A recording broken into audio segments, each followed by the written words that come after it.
दोस्तों आइए हम सुनते हैं कि मानसिक उपचार में व्यवहारिक तकनीक।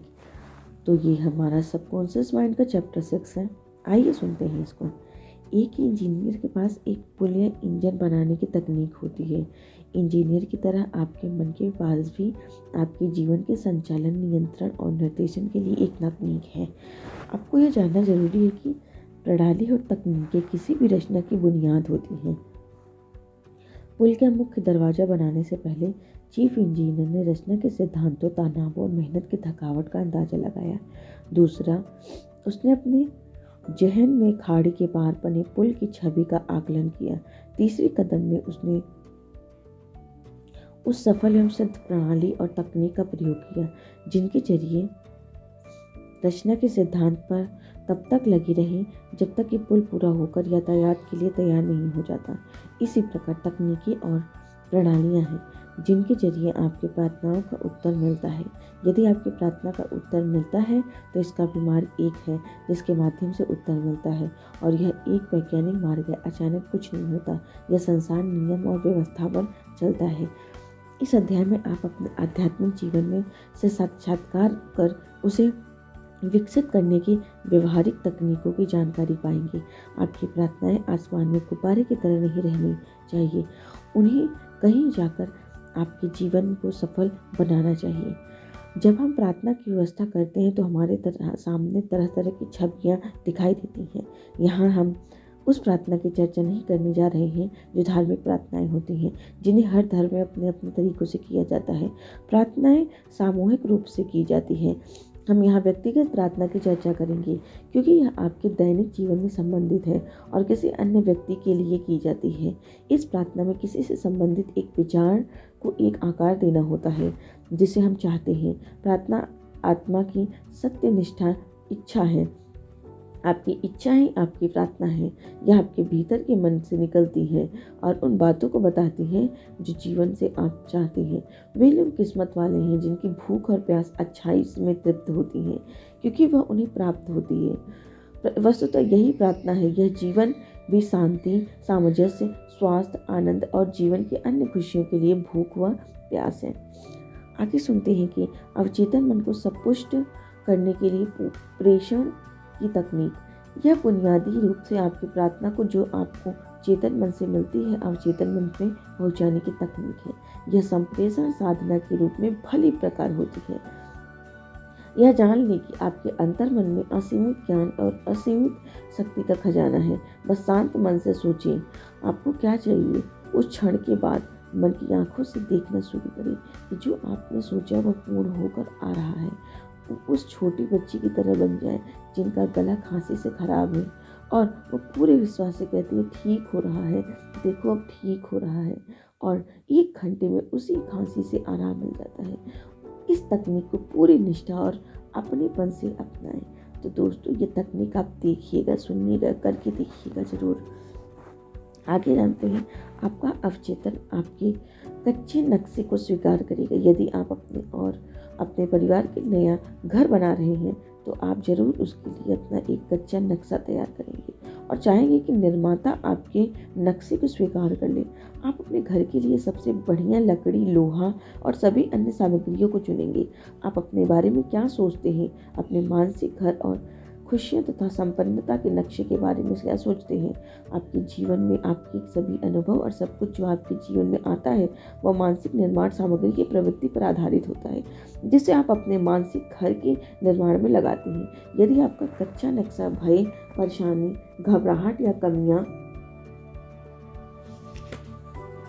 की मानसिक प्रवृत्तियों से भरा है और अगर आप दुखी, नाराज एवं चिड़चिड़े स्वभाव के हैं तो आप अपने मन में जिस प्रकार के मानसिक निर्माण का ताना बाना बुन रहे हैं वह और उलझने एवं तनाव तथा घबराहट तथा सभी तरह की कमियां लाएगा। जीवन में सर्वाधिक बुनियादी और दूरगामी गतिविधि वह है जो हर समय आप अपने मन में निर्मित करते रहते हैं। आपके शब्द शांत और अदृश्य जरूर है पर वास्तविक है। आप हर वक्त अपना मानसिक घर बनाते रहते हैं और अपनी धारणा व कल्पना आपके निर्माण के नक्शे को में प्रतिबिंबित होती रहती है। घंटा दर घंटा, पल दर पल आप सुंदरता, स्वास्थ्य, सफलता और खुशियाँ अपने उन विचारों में से निर्मित कर सकते हैं उन धारणाओं से निर्मित कर सकते हैं जो आप बनाते हैं, उन विश्वासों से निर्मित कर सकते हैं जो आप स्वीकार करते हैं, और उन दृश्यों से निर्मित कर सकते हैं जिनका अभिनय आप अपने मन के छिपे स्टूडियो में रह करते हैं। यह राजा प्रासाद निर्माण जिसके निर्माण में आप लगातार लगे रहे हैं, वह आपका व्यक्तित्व है। इस धरती पर आपकी पहचान है, आपके जीवन की कहानी है। एक नया नक्शा लाएं। इस वर्तमान जीवित क्षण के शुभ अंसान में शांत रहकर प्रेममय परिवेश में आनंद के मन वृंदावन में निर्माण कार्य शुरू करें। इन विचारों पर टिके रहकर और उन्हें अपनाकर आपका अवचेतन आपके नक्शे को स्वीकार कर लेगा और यह सब आपके जीवन में प्रस्तुत करेगा। उनके फल से आप उन्हें पहचान लेंगे। आगे जानते हैं कि आपकी सच्ची प्रार्थना की कला और विज्ञान। विज्ञान का अर्थ है ज्ञान जो संयोजित, व्यवस्थित एवं प्रणालीबद्ध है। प्रार्थना चूंकि जीवन का बुनियादी सिद्धांत है और चूंकि प्रार्थना की तकनीकी व प्रक्रियाएं आपके और सभी के जीवन में परिलक्षित होती हैं, इसलिए यह जरूरी है कि हम विज्ञान और कला के परिवेश में प्रार्थना की बारीकियां की समीक्षा करें। प्रार्थना का फल तभी प्राप्त होता है जब हम उसे पूर्ण आस्था और लगन से करें। प्रार्थना का कला पक्ष आपका है, अर्थात यह आपकी प्रक्रिया और तकनीक है कि आप कैसे प्रार्थना करते हैं, और विज्ञान पक्ष आपके रचनात्मक मन की निश्चित प्रतिक्रिया है जो आपकी मानसिक छवि या आपके विचार के आधार पर बनती है। मांगो और वह आपको दी जाएगी, ढूंढो और आपको मिल जाएगी, दरवाजे पर दस्तक दो और आपके सामने दरवाजा खुल जाएगा। यहाँ आपको बताया गया है आप जिसकी मांग करेंगे वह आपको मिल जाएगी, और जिसके लिए आप दरवाजे पर दस्तक दे रहे हैं वह आपके सामने खुल जाएगा, तथा आप जिसे ढूंढ रहे हैं वह आपको मिल जाएगा। यह उपदेश मानसिक व आध्यात्मिक नियम को निश्चित करता है। आपके चेतन और अचेतन मन के असीमित ज्ञान की सीधी प्रतिक्रिया लगातार चेतन मन से प्राप्त होती रहती है। यदि आप रोटी मांगते हैं तो आपको पत्थर नहीं मिलेगा। यदि आपको चाहिए तो वह विश्वास के साथ मांगना शुरू होगा। आपका मन विचार से वस्तु पर पहुंचता है। आपके मन में पहले छवि नहीं आएगी तो वह अपना काम नहीं कर पाएगा, क्योंकि जब तक उसके सामने लक्ष्य नहीं होगा वह कैसे काम करेगा। अपनी प्रार्थना आपकी मानसिक क्रिया है। इससे पहले कि अवचेतन मन की शक्ति आपकी प्रार्थना को मूर्त रूप देने की प्रक्रिया शुरू करें, आपके मन में आपकी प्रार्थना की छवि बन जानी चाहिए। मन में छवि तभी बनती है जब मन अपनी छवि को बिना किसी संदेह के पूर्ण रूप से स्वीकार कर लेता है। इस इरादे के साथ अपनी इच्छाओं की पूर्ति की अभिलाषा में आपका मन आनंद और संतोष की भावनाओं से प्लावित हो जाना चाहिए।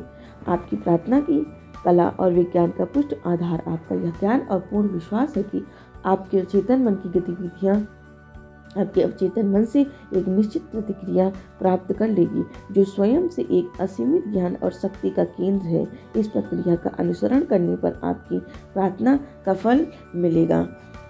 आगे देखते हैं सजीवीकरण की तकनीक। विचार की रचना का सबसे आसान और सहज तरीका है कि अपने मन की आंखों में उसकी छवि बनाओ जैसे कि वह सजीव है।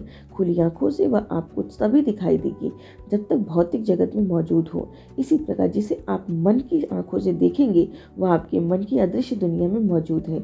आपके दिमाग में जो छवि है वह वस्तु की अपनी कल्पना का एक मिला जुला रूप है जिसे आपने नहीं देखा है। जो कल्पना आप करते हैं वह उतनी ही वास्तविक है जितना वास्तविक आपके शरीर का अंग है। विचार एवं धारणा वास्तविक है और एक दिन आपकी दुनिया में दिखाई देगी यदि आप अपने मानसिक छवि के प्रति निष्ठावान बने रहेंगे।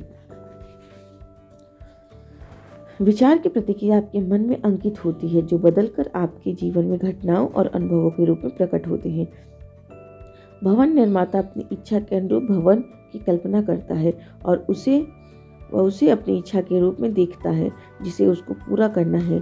उसकी कल्पना और विचार प्रक्रिया प्लास्टिक के एक ढांचे के समान है जिसमें से वह भवन बनकर निकलता है, चाहे वह सुंदर हो या भोंड़ा हो, वह एक गगनचुंबी इमारत हो या एक छोटा सा मकान। उसकी कल्पना कागज पर एक चित्र के समान होती है। अंततः ठेकेदार और उसके कर्मचारी सब निर्माण सामग्री एकत्रित करते हैं और भवन बनाना शुरू होता है और भवन निर्माता की मानसिक छवि के अनुकूल बनकर तैयार होता है।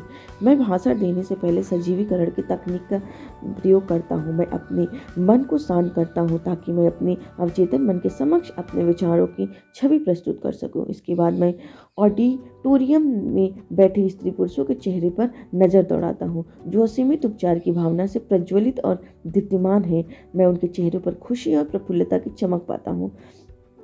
पहले कल्पना में अपने विचार को स्थिर करके मैं चुपचाप उस विचार की मानसिकता को बनाए रखता हूँ और कल्पना करता हूँ कि मैं स्त्री पुरुषों की आवाज़ें सुन रहा हूँ। मैं रोग मुक्त हो गया, मुझे बड़ा अच्छा लग रहा है, मेरी बीमारी फौरन दूर हो गई, मेरा कायाकल्प हो गया। मैं इस क्रम को लगभग 10 मिनट तक बनाए रखता हूँ, यह जानकर और महसूस करके कि उनसे प्रत्येक व्यक्ति का मन और शरीर प्यार, पूर्णता, सौंदर्य एवं संपूर्णता से प्लवित है। सब मेरा मन उस बिंदु तक पहुँच जाता है जहाँ मेरे अपने मन में हजारों की संख्या में स्वास्थ्य और खुशी से भरी आवाज़ें गूंजने लगती हैं और तब मैं संपूर्ण चित्र को महसूस करके प्लेटफॉर्म पर जाता हूँ। लगभग प्रत्येक रविवार को अनेक व्यक्ति कहते हैं कि उनकी प्रार्थनाओं के परिणाम उन्हें मिल गए। मानसिक चलचित्र तकनीक। आगे हम सुनेंगे मानसिक चलचित्र तकनीक।